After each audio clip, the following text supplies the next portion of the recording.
E agora nós estamos em contato com a nossa convidada, ela que é autista, neuropsicóloga, fala conosco diretamente do ABC Paulista, doutora Adriana Chalela. Doutora, boa tarde, é um prazer tê-la no Espaço da Inclusão, tudo bem? Boa tarde, um prazer meu. Que joia estar aqui, muito bom. Doutora, a senhora teve o seu diagnóstico de autismo quando criança ou já na fase adulta? Não, foi tardio. Eu tinha por volta de 35 anos quando eu comecei essa investigação, né, por conta algo que acontece muito comumente com as mulheres neurodivergentes. Eu passei por vários diagnósticos, vários tipos de tratamento, tomava muitas medicações, fazia todo um acompanhamento, só que eu não surtia efeito e não era só uma percepção minha. Os próprios profissionais percebiam que não existia uma melhora do meu quadro geral. E a partir daí eu comecei a investigar. Teve também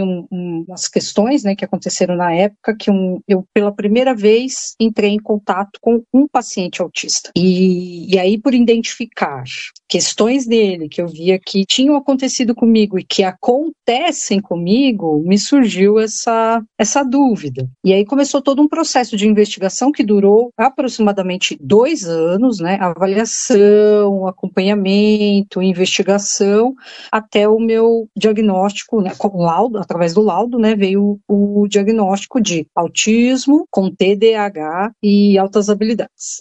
Doutora, antes da gente começar a gravação, a senhora fez a sua descrição. A senhora poderia repetir para a gente, por gentileza? Claro, sou uma mulher parda, tenho os cabelos pretos, olhos pretos também. Eu uso um óculos de aro azul, né? Tô sempre de óculos, tenho miopia, não enxergo muito bem. Que mais? Eu costumo me vestir sempre de preto, gosto muito de me vestir preto. E eu sou uma mulher de 56 anos, né? Tô quase chegando aí sendo uma idosinha. É isso. Tem tempo ainda. E como é que foi, doutora, para a senhora ter, depois desse laudo de autismo, a senhora foi um baque muito grande ou foi uma libertação? Olha, libertação é uma palavra boa, gosto, sim, foi. Eu comecei a me identificar com as minhas questões com maior tranquilidade. Antes do diagnóstico, eu me cobrava de uma certa forma, eu me criticava, eu entendia apenas que, sou uma pessoa muito estranha, inadequada, poxa, e aí vinham os adjetivos, né? Pô, eu sou muito ruim mesmo, olha como eu não faço nada certo, aquelas coisas todas. A partir do diagnóstico, que eu pude entender o meu funcionamento, né, naquilo que eu tenho de dificuldades e daquilo que eu também tenho de potencialidades, de habilidades, eu tive acesso a um eu mais verdadeiro, a uma pessoa mais completa, que eu pude me entender melhor. Isso foi muito libertador, sim, é uma palavra muito interessante para esse processo. Me senti liberta para ser realmente quem eu sou, né, e melhorar o que precisa ser melhorado, mas ser realmente quem eu sou, sim, sem dúvida. E, como eu já falei, né, dei uma introduzida na outra pergunta, tratamentos e acompanhamentos muito mais assertivos. Para você ter uma ideia, eu tomava 8 medicações. Né, a Nossa. partir do diagnóstico correto, hoje eu tomo para o TDAH, né, uma medicação para o TDAH e outra que vai ajudando aí com outras questões, e é isso. E tá muito bem, viu? Tô indo bem. Doutora, no caso dos atendimentos da senhora, de como neuropsicóloga, eu acredito que talvez pelo autismo tenha um pouco de desgaste ali no pessoal, né? Tem aquelas questões de o olhar no olho, enfim, algumas coisas.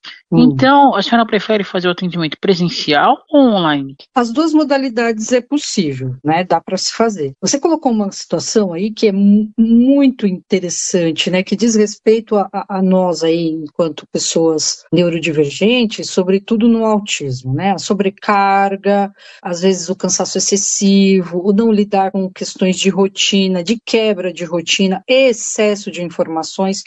Tudo isso, por isso que os tratamentos, o acompanhamento com bons profissionais qualificados, nos ajudam bastante, porque eu aprendi a autorregulação, né? Me regular, entender alguns momentos onde eu estou começando a ficar com sobrecarga, identificar esses momentos, conseguir me regular, ou até conseguir dizer, não, daqui para cá eu não consigo mais. E aí eu consigo me organizar nesse sentido, de não, vamos dizer assim, não ficar muito suscetível à sobrecarga de estímulos, muito embora elas existam o tempo inteiro, elas estão aí, estão no mundo, não tem como se blindar delas, mas nós aprendemos enquanto autistas também fazer uma regulação emocional, uma autorregulação, para ir lidando com essas situações dos estímulos, né, de como lidar com eles. Na questão do trabalho, Felipe, uma coisa que eu preciso pontuar com você, no meu trabalho eu acabo tendo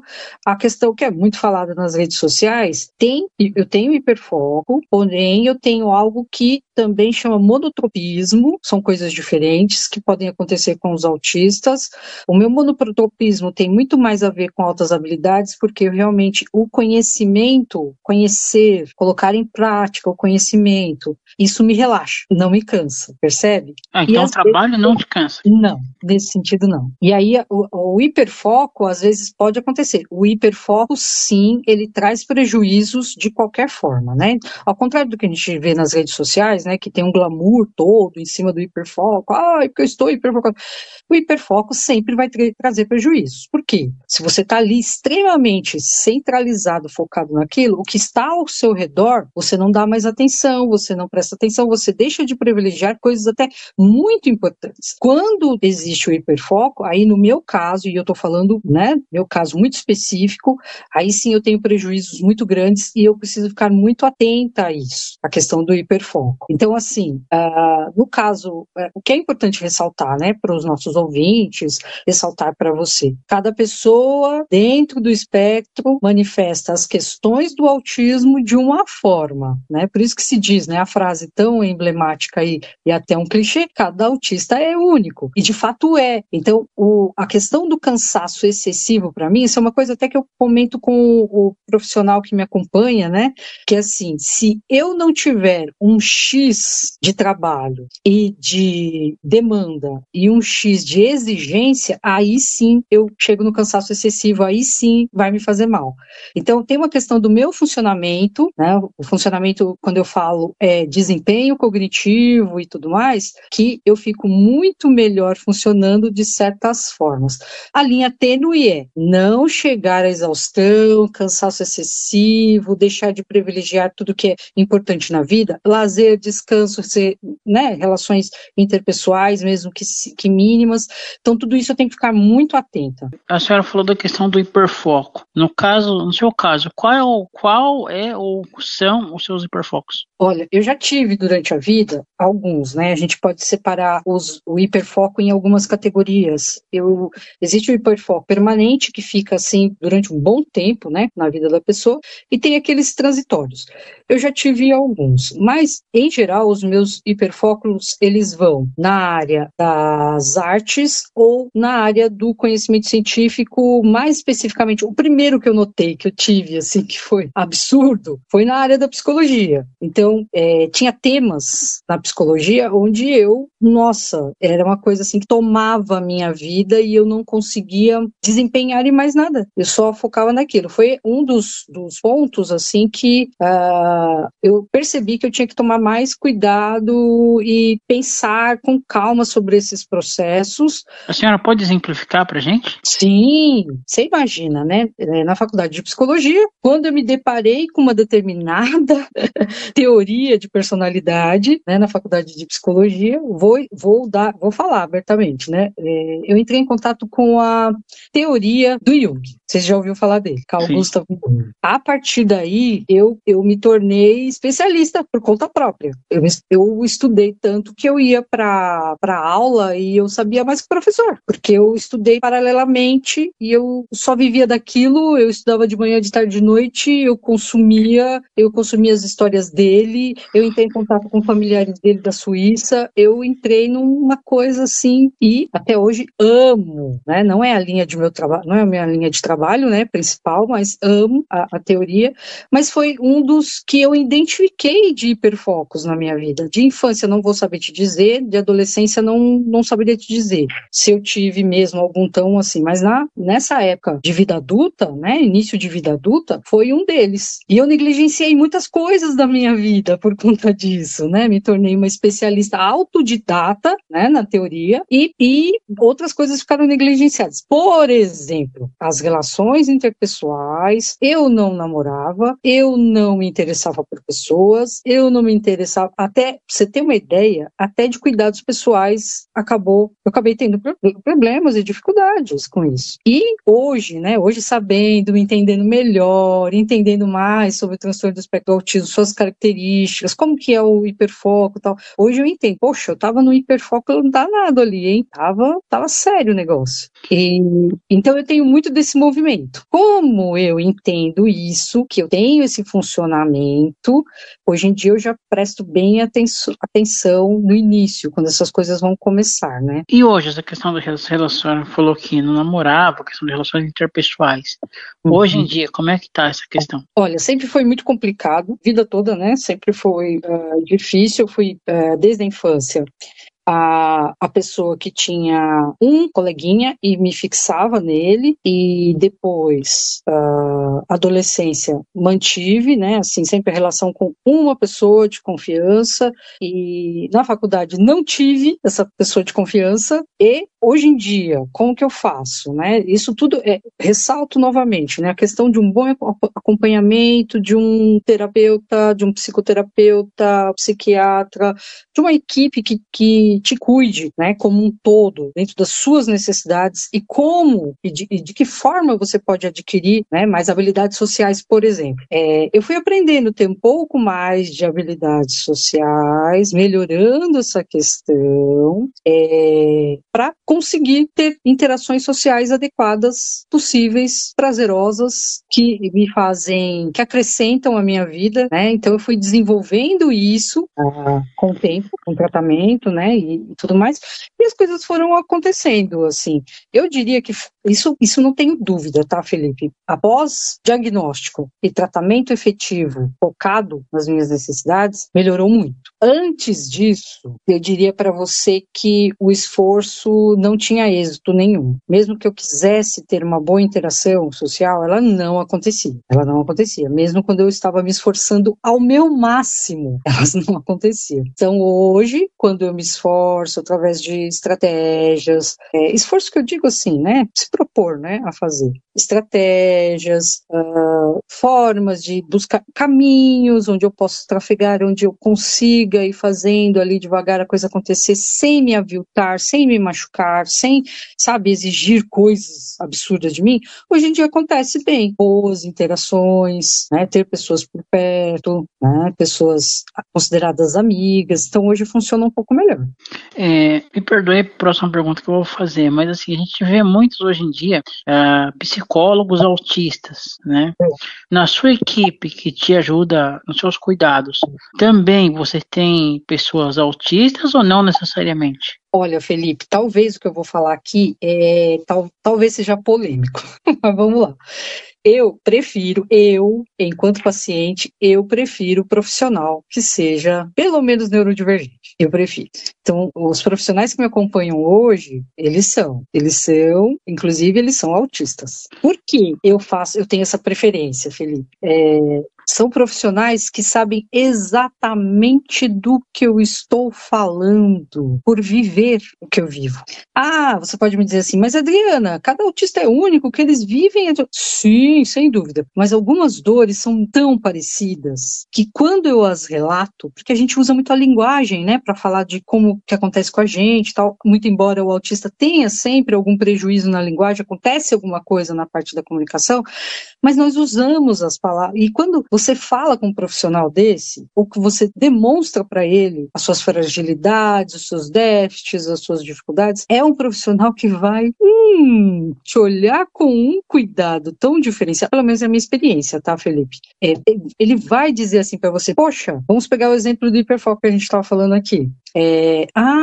Então acontece assim seu hiperfoco? E se fosse assim, assim, assado? Será que você poderia fazer? É uma pessoa que sabe dar um exemplo real e objetivo. A compreensão é melhor, né? Mas sem dúvida, cara, é a minha experiência. É a minha experiência. E não sem titubear, eu digo, eu prefiro. Aliás, eu sempre procuro o profissional que seja. Né? E eu tenho sido muito feliz nessa escolha. Né? Não tenho o que reclamar, sou muito bem atendida. E as altas habilidades? A senhora citou a questão do Jung, né, de ter aprendido tudo sozinha. Quais áreas são as altas habilidades? Então, legal, ótimo. A sua pergunta foi refinada e gostei demais. É isso mesmo. Altas habilidades, a pessoa precisa ser altamente habilidosa em alguma coisa. Não é alta habilidade. Altamente habilidosa com destaque em alguma coisa, né? Então, eu tenho um desempenho que sempre me acompanhou desde pequena, um desempenho acadêmico acima da média. Então, isso ocorre normalmente desde da minha primeira infância.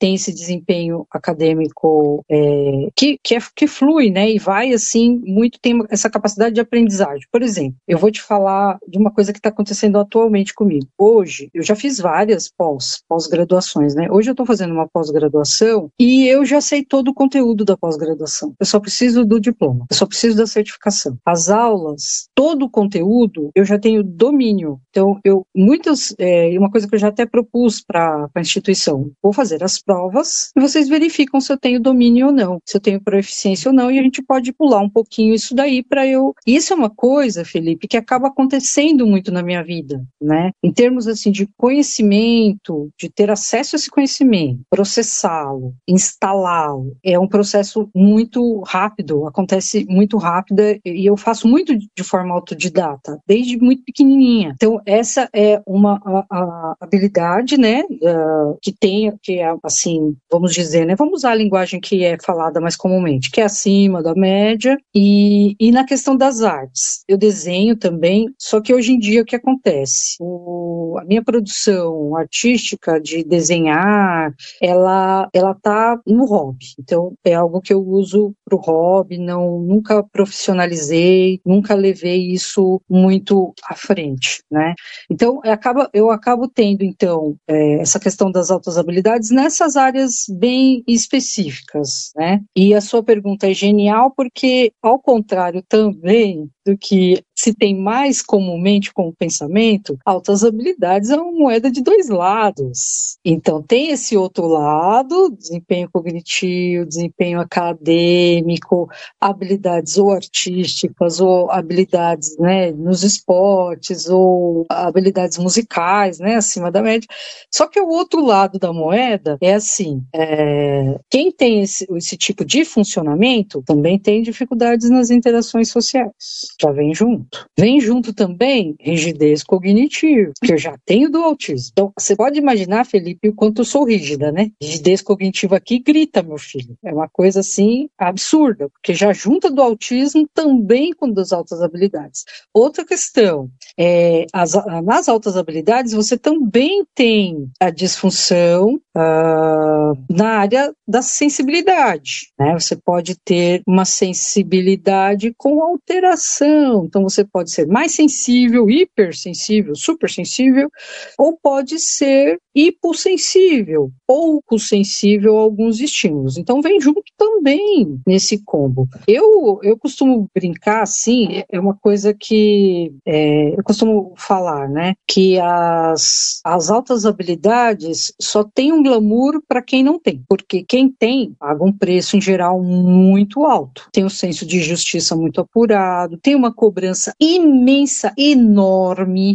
né, uma autocobrança exageradíssima, e também ao contrário do que a maioria das pessoas pensam. A pessoa altamente habilidosa ou com superdotação, ela tem às vezes um sentimento de muita falha, porque ela acompanha essa pessoa aquela impressão de que nunca está fazendo o suficiente, de que nunca alcançou tudo o suficiente, nunca fez tudo o que deveria. Isso pode trazer vários danos para a pessoa também. Então, vem junto. Isso tudo tem que ser muito bem cuidado, né? No caso da senhora, a senhora tem a hipersensibilidade ou a hipossensibilidade? Eu tenho as duas. Tenho para algumas áreas hipersensibilidade, para outras eu tenho hipo. Então, vou te descrever algumas, tá?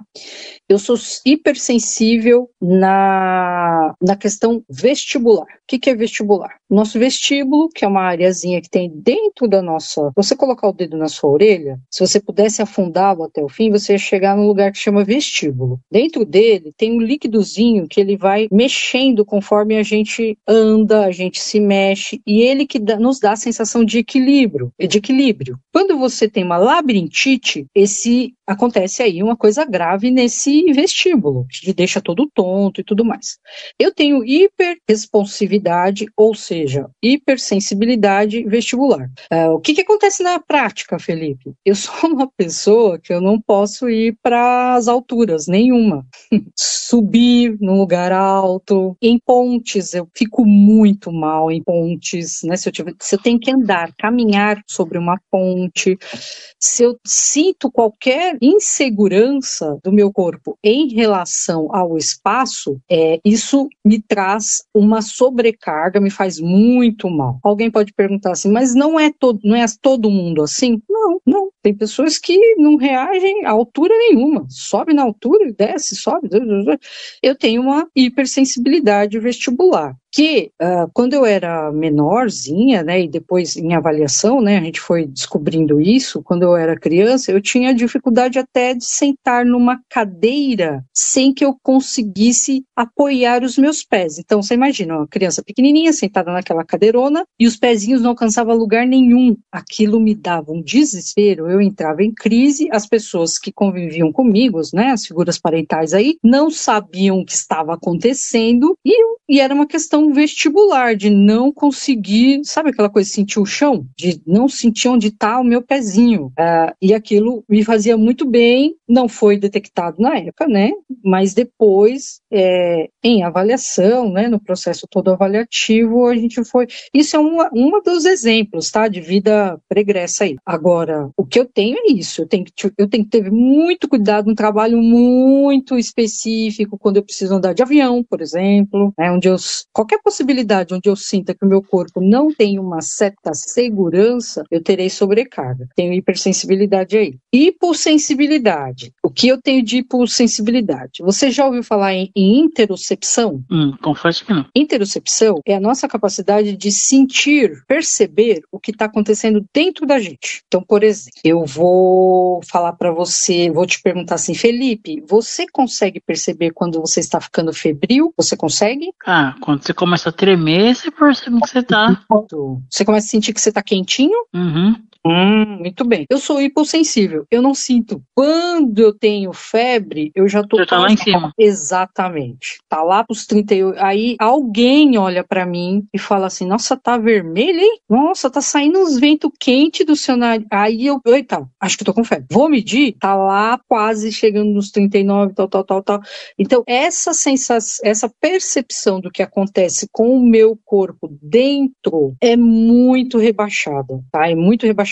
Eu acabo não sentindo, para você ter uma ideia, eu sou mãe de duas pessoas, né, dois jovens, e nas minhas duas gravidez, eu tive dilatação, eu entrei em trabalho de parto, porque o médico identificou que eu estava em trabalho de parto, porque eu não sentia dor, eu não sentia nada, o que foi uma experiência, a primeira experiência foi terrível, né, meu primeiro parto, porque a equipe equipe médica ficou toda perdida. Então, pela a medição que os médicos têm aí a respeito de dor, era para eu estar com uma dor sentindo, vamos dizer assim, né? Uma dor X, e eu não relatava. E de 5 em 5 minutos eu lá já com dilatação para a criança nascer, e o médico vinha de 5 em 5 minutos e perguntava, mas você tem certeza que você não tá assim? E foi assim um impacto para eles, não sabiam o que fazer comigo.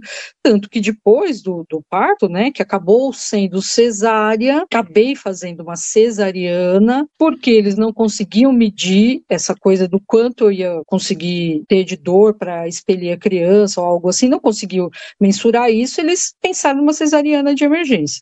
O pós também foi bem complicado, porque a equipe médica não sabia o que me dar. Qual remédio que eu vou dar para ela para dor? Ela não relata, sendo que ela está com dor, porque não é possível não estar com dor. E isso me acompanhou a vida toda, né? Essa questão dessa relação com, não só com a dor, né? Mas de não sentir os estados internos. Imagina, eu acho que você já deve imaginar o quanto isso é perigoso, né, para um ser humano. Ah, sem dúvida. Muito perigoso. Então eu tive que aprender tardiamente, através de terapia, a me monitorar internamente, fazer pequenos monitoramentos esporádicos para verificar como que eu estou internamente, como identificar. Você está com alguma questão estomacal? Algo intestinal? Será? Né? E assim, fazer esse monitoramento, porque realmente os sinais eu não consigo entrar em contato, né? São estímulos que eu não consigo decodificar de uma forma correta. Ô, doutora, e assim, a senhora relatou que tem 2 filhos. Seus Sim. filhos, hoje em dia, eles também têm o espectro ou não? Sim, os dois são autistas. A minha filha foi primeiro diagnosticada, também passou por um processo longo, igual o meu, né, para identificar. E aí, fazendo um adendo, né, para as mulheres, muitas vezes, esses processos são muito mais complicados porque os profissionais não têm um olhar para a mulher. Explico. Sim, os sinais e sintomas são diferentes nas mulheres, e nós não temos uma ciência voltada para as mulheres, ou seja, tudo que nós temos de testes e escalas hoje em dia e até a forma como é observado o comportamento é baseado no homem. Não existe nada feito especificamente para as mulheres. Em 1936, uma pesquisadora ela fez essa pesquisa, só que o trabalho dela não foi valorizado e não foi levado para frente. Ela pesquisou meninos e meninas. Fez um trabalho belíssimo a esse respeito, mas na mesma época que ela fez, vieram os tais patronos do autismo, os que a ciência considera como os verdadeiros descobridores, né, entre aspas, aí, o transtorno do espectro do autismo. E aí o trabalho dela ficou no ostracismo. Mas, de fato, o diagnóstico para a mulher, o ser com útero, acaba sendo muito difícil e, às vezes, não acontece tardiamente. Aí eu estou falando para você de estatística, tá? Acontece tardiamente porque os profissionais não conseguem identificar e não estão qualificados para. Então, minha filha veio primeiro, né? Demorou um processo também razoavelmente longo, e depois do meu filho. Aí foi mais tranquilo encontrar um profissional que conseguisse fazer aí o diagnóstico corretamente. Então, eu tenho, sim, 2 filhos dentro do espectro. Essa coisa de nível, né? Suporte, nível, grau de gravidade e tudo mais, eu diria que aqui em casa nós somos 3 do chamado nível 1 de suporte, porém, cada um de nós aqui tem lá os seus déficits, se é que podemos chamar assim, bem peculiares, e nós temos os 3 dificuldades importantes para lidar com as nossas vidas e cada um na sua área. Doutora, eu queria voltar um pouco na área acadêmica. A senhora falou das várias pós-graduação que a senhora tem. Queria que a senhora relatasse para a gente, né, no seu relatório, que é como neuropsicóloga. A senhora falou dessa última que a senhora está fazendo, que a senhora já sabe todo o conteúdo. Então, relata para a gente quais são. De formação? Isso. Então, a minha formação, ela acaba sendo bem eclética, e eu acho que até pela forma como eu eu gosto de adquirir o conhecimento, né? Vai para todos os lados. Hoje em dia está um pouco mais refinado, sem dúvida, né? Mais direcionado, mas sempre foi para diversas formas de conhecimento. Então, eu comecei, como eu falei, né, eu fiquei deslumbrada pelo Jung, entrei em hiperfoco, poxa, a consequência meio que automática. Vou me especializar em Jung. Então, foi uma das primeiras coisas que eu fiz. E foi muito bom. Para você ter uma ideia, Felipe, meu Deus, é a primeira vez que eu falo isso em voz alta. Eu acho que nem na terapia, eu acho que eu já falei. Eu tenho um processo comigo que eu geralmente faço 2 pós-graduações ao mesmo tempo, e não é de hoje. Eu tô aqui falando com você e eu lembrei, nossa, na época que eu tava fazendo Jung, eu tava fazendo outro ao mesmo tempo. Ai, meu Deus do céu. Cabecinha, cara, é uma cabecinha. Então, na época que eu fiz o Jung, eu também fiz algo que na época se falava que era sobre psicossomática. Hoje já existe uma outra forma de avaliar isso, né? Então, na época era de psicossomática. E eu fiz as 2. Aí, Felipe, eu fui me encaminhando meio que para a área do autismo, mas por curiosidade. Eu fiz uma especialização na USP sobre isso, só que o que aconteceu, que eu falo para você que foi um divisor de águas para mim, eu comecei a atender um rapazinho que na época tinha 3 anos, hoje ele tem 14, dentro do espectro do autismo. E eu já tinha as minhas formações, eu já estudava bastante sobre, né, no que diz respeito às questões da minha área, só que ele foi um desafio para mim, porque nada do que eu fazia adiantava nada, não funcionava nada, eu me sentia péssima, porque nada acontecia, e as estratégias que eu conhecia, as técnicas que eu conhecia, não alcançavam ele. Aí, a partir daí, eu comecei a estudar, eu me foquei, direcionei muito mais a minha formação para as práticas com evidências científicas para o tratamento do autismo, e não só isso, uma compreensão desse ser humano como um todo, né? Hoje, eu vou te dar um exemplo de hoje, Felipe, que me comoveu muito. Eu fiquei, gente, como é lindo ver isso. Eu comecei a fazer a avaliação de um jovenzinho, que ele tem o diagnóstico, mas o neurologista dele pediu para fazer a avaliação neuropsicológica dele, e ele é do chamado nível 3 de suporte, não falante, e a mãe, né, eu entrevistando a mãe, e a mãe dizendo sobre todas as dificuldades, todas as limitações dele e tal, e ele sentadinho do lado da mãe, 20 anos, tá? Sentadinho do lado da mãe, eu dei uma folha, eu percebi que ele estava olhando para uma folha de papel, eu dei uma folha para ele, assim, meio que intuitivamente, caneta e lápis. Enquanto estou lá entrevistando a mãe, ele começou belamente a copiar um arabesco, que é um desenho complexo de se fazer, que tinha na minha pasta. Ele começou a desenhar. E a mãe dizendo, mãe sendo mãe, aqui não vai uma crítica, tá? É mãe sendo mãe, falando de tudo que está acontecendo, como que foi essa trajetória dele, de diagnósticos, falta de diagnóstico.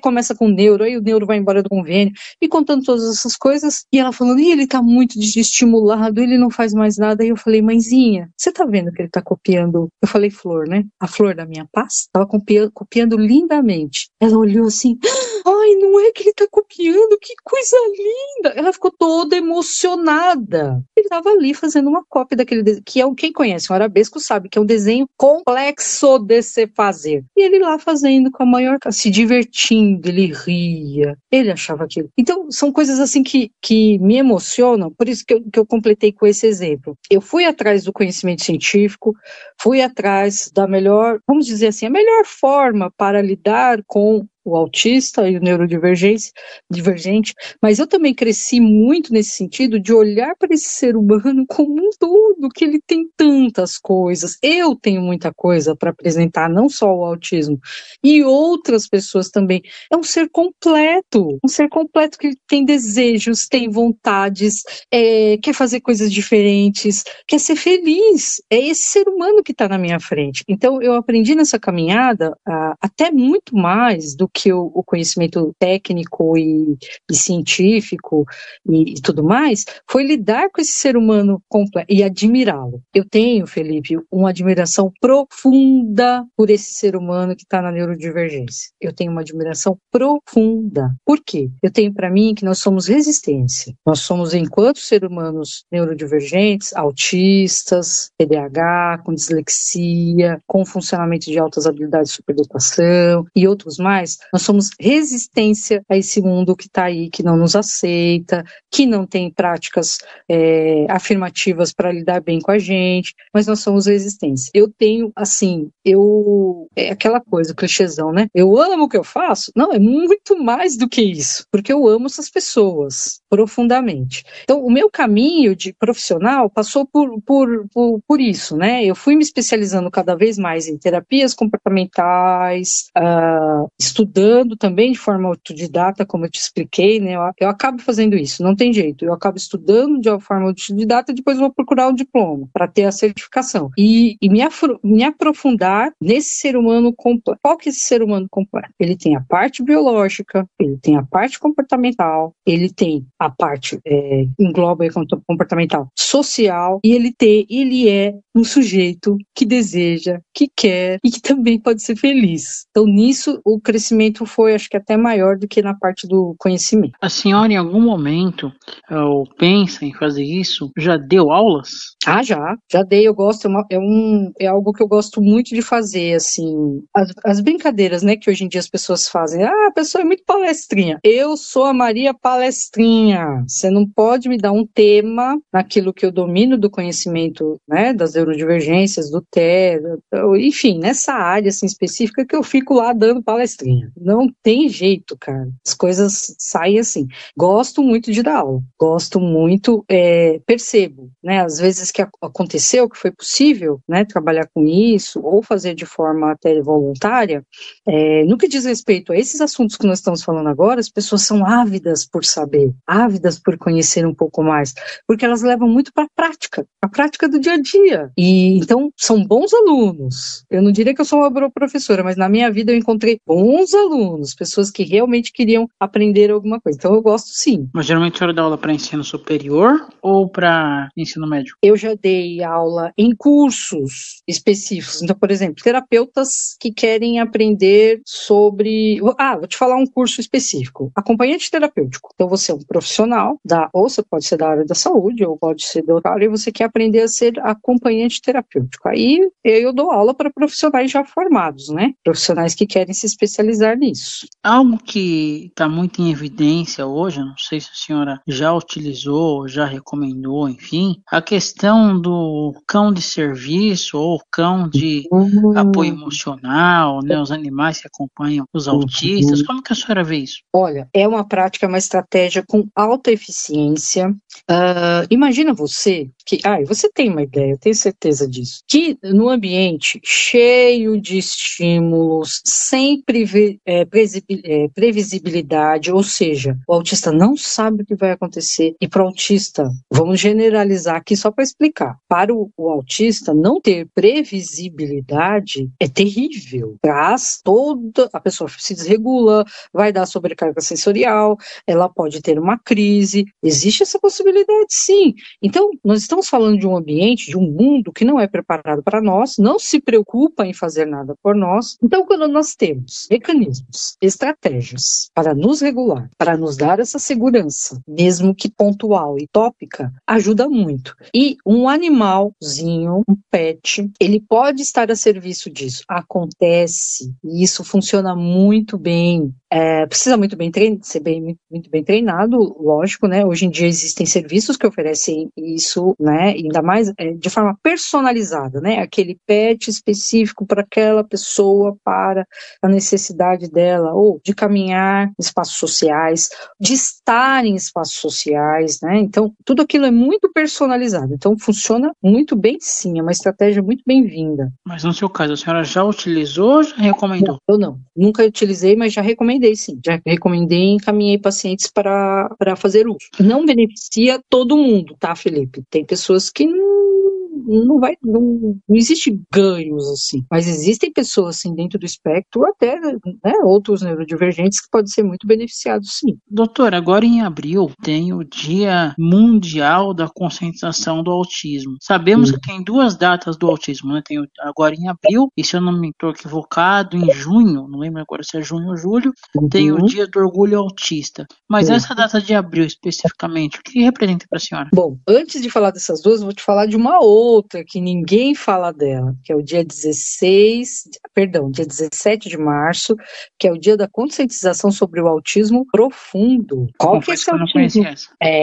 Fiote, qual que é esse? Esse é o autismo, Felipe, que ninguém quer falar nas redes sociais, que ninguém vai na televisão para mostrar o filho e que é o mais negligenciado. É aquele autismo que é o chamado mais grave, o que traz mais impedimentos para a pessoa ser socialmente capaz. Esse é o autismo que ninguém gosta de falar. E, aliás, eu diria para você, sem medo de dizer, é o autismo que tem poucos terapeutas que gostam de lidar com ele, né? Mas são essas pessoas deslumbrantes que eu falei para você desse menino que eu comecei hoje, que eu fiquei apaixonada por ele. Inclusive, na minha trajetória, né, de atendimento de profissional, é o tipo de paciente que eu tenho uma preferenciazinha, assim. Eu gosto de lidar com esse tipo de autismo, eu gosto de estar nesses ambientes com essas pessoas, eu gosto de poder fazer alguma coisa por elas, porque, veja bem, esse autista que tem lá seus pais que cuidam dele, sabemos, assim como nós, esses pais não ficarão para sempre. A família, em geral, o que a gente costuma perceber? Se afasta, né, desse núcleo familiar que tem esse tipo de autista. Então, na ausência dos pais, quem vai cuidar dessa pessoa que precisa de muito suporte, de suporte substancial? Quem?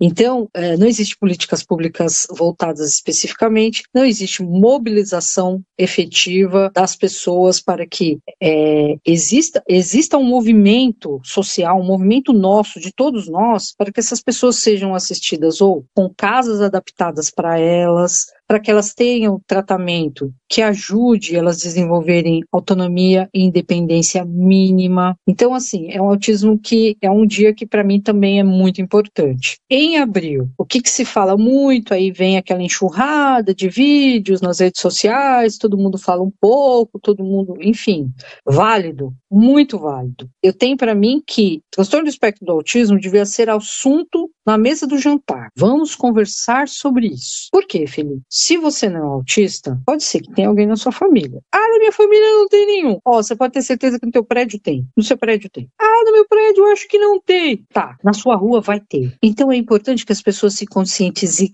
tenham a consciência sim do que é o transtorno do espectro do autismo. Então toda a visibilidade, para mim, é extremamente válida. Uma visibilidade desde que não venha com viés, né, confuso, com pseudociência, não, mas a visibilidade é boa para que isso seja discutido e cada vez mais discutido, porque a informação é libertadora. A informação nos tira de prisões e a informação faz com que a boa informação, né, vamos ser bem claros aqui, faz com que a gente avance, né? Então, essa data de abril tem esse significado maior para mim, né? Onde a gente pode discutir um pouco mais e tem um pouquinho mais de pessoas prestando atenção. Eu acho que é um momento de visibilidade.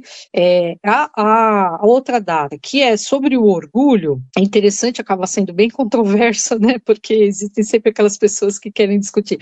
Eu não tenho orgulho, não, ser autista. Como assim ter orgulho? Você não tem que ter orgulho? Veja, eu penso da seguinte forma. Eu me orgulho enquanto pessoa que sou e como me construí até aqui. E o autismo veio comigo. Ele nasceu comigo, ele está aqui comigo e estará comigo até meu último suspiro. Ora, eu me orgulho do combo. Então, por que não ter um dia para se orgulhar também sobre o autismo, né? Porque vai muito por aquilo que eu falei anteriormente. Visibilidade é importante. Enquanto na humanidade a gente tiver que ter datas comemorativas, datas para conscientização, ainda estamos caminhando errado. Sinal de que o todo, o coletivo, a comunidade onde nós estamos inseridos, que é humanidade, não lida com esse assunto de forma fluida e orgânica. Então a gente precisa ficar gritando em algumas datas específicas.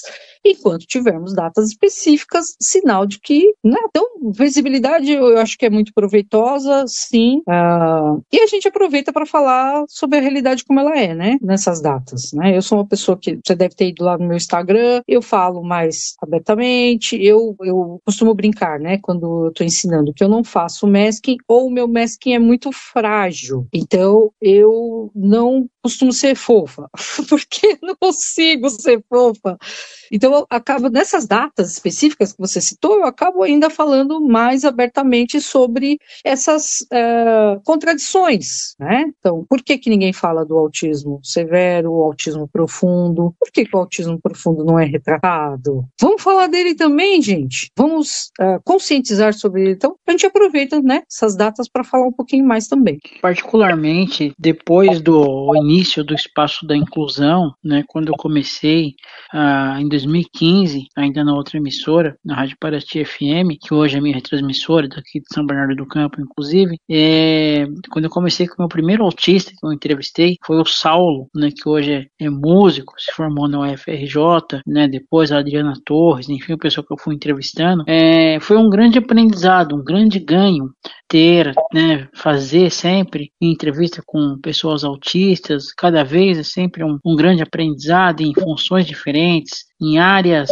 diferentes do conhecimento autista. Então, isso é muito legal para mim, né, como pessoa da área da inclusão. Uma outra data também que eu queria perguntar para a senhora, agora em março, né, tem o dia da síndrome de Down, né, Dia Internacional da Síndrome de Down, dia 21. A senhora já teve a oportunidade de atender, até comentaram comigo que tem pessoas autistas e síndrome de Down, as duas síndromes da mesma pessoa. A senhora já teve a oportunidade de atender algo assim? Sim, a síndrome de Down é uma das síndromes associadas ao autismo. O que significa isso? Existe uma prevalência até que alta entre o T21, que é a síndrome de Down, e o TEA. Então não é raro você encontrar. Você encontra sim o autismo com síndrome de Down. Existe uma série de síndromes, tá? Uma série aí, uma listinha de síndromes que são essas que eu estou te falando, associadas ao autismo. Ou seja, a probabilidade da pessoa ser autista também é alta incidência. Então, sim, já atendi, já avaliei, né, crianças e também jovens adultos, né, que não tinham tido ainda o diagnóstico, mas, né, um neurosuspentor, um médico que acompanha, porque o Down tem toda uma equipe médica, né, às vezes que acompanha, né, de cardiologia, porque tem questões cardiológicas, e vai sendo acompanhada. Aí um dos profissionais entende, epa, eu acho que também tem um autismo aqui. Então, sim, isso já aconteceu, sim. Mas aí no caso do Down e autismo, precisa-se de uma forma diferente de comunicação? Sem dúvida, sem dúvida. A pessoa com síndrome de Down, ele já vai ter questões de linguagem, né? Um comprometimento nessa área, um comprometimento todo na questão da praxia, né? Da fala que a gente diz, já pela questão do Down. Aí, somada aos prejuízos na comunicação do TEA. Então, você imagina, realmente, esse profissional precisa acessar esse paciente através de tudo que ele puder. Comunicação alternativa aumentativa, a estimulação dessa linguagem precisa ser feita de um jeito muito específico. Então, Felipe, olha só, muito a gente fala na minha área da psicologia, que hoje em dia os psicólogos estão ficando muito especialistas dos especialistas.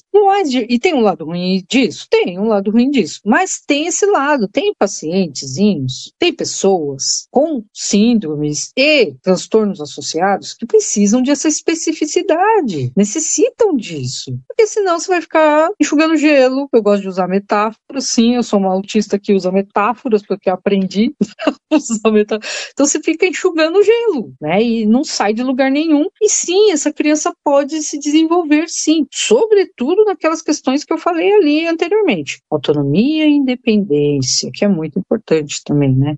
Essa questão que a senhora falou da questão da metáfora, tem autista que não leva tudo ao pé da letra, né? E como trabalhar isso?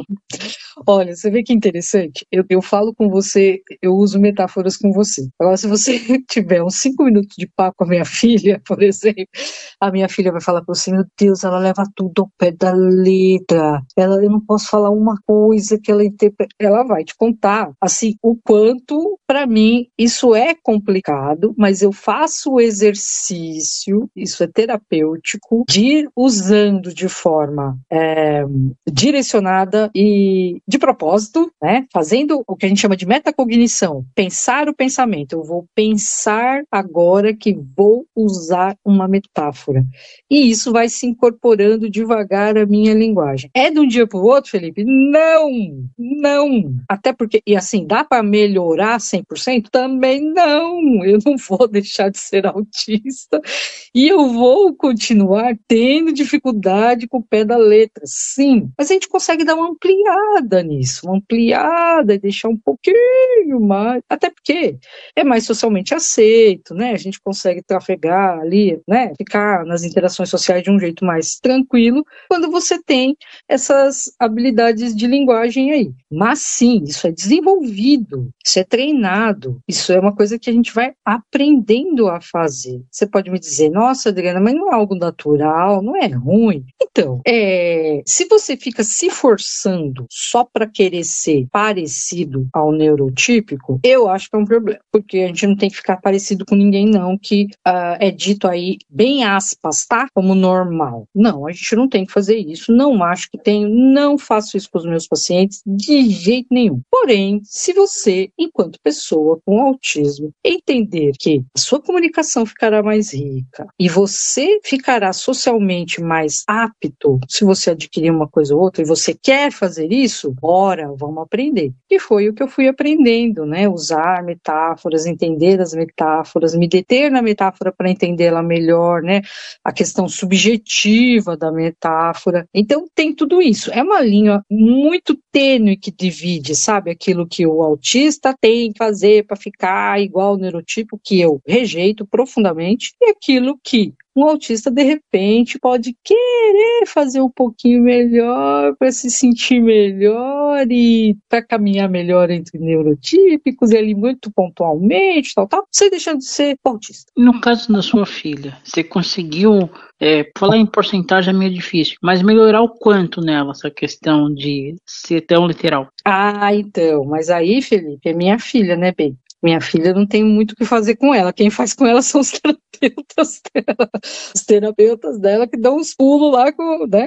Eu não faço pouco, viu? Faço bem pouco, eu faço a minha parte. No caso, ela já não é tão literal. Ela já não tem essa característica de levar muito ao pé da letra, de fazer essa leitura muito literal. Não é uma característica forte dela. Ela vai bem nas subjetividades, até. Então, ela não tem tanto. Não tem muito isso. A minha filha tem mais questões sensoriais, né, muitas questões sensoriais, e também na comunicação social ela tem questões assim muito específicas que